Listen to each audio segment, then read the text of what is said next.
Nëse do të nisësh diçka online, mos e lër punën tënde tetërorare. Mbasi kjo nuk është ajo që doni të dëgjoni, por është strategjia më e mirë.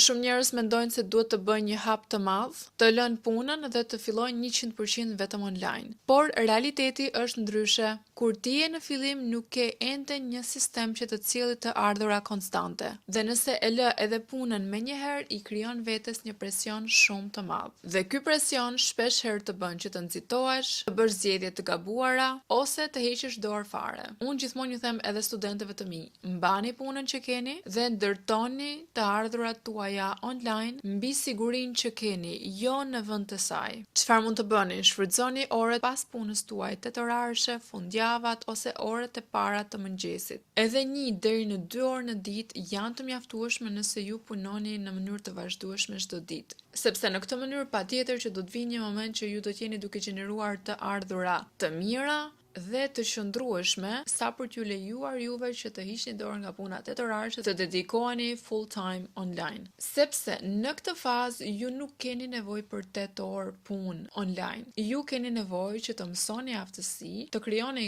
konsistencë, pra të mësoni me këtë rutinën e re, të mësoni vetë llogarinë dhe të mos rrezikoni stabilitetin tuaj për një ëndër. Mund ta ndërtoni ëndrrën tuaj paralelisht derisa ajo të bëhet stabiliteti juaj. Nëse jeni në këtë fazë ndiheni të bllokuar, më shkruani në inbox.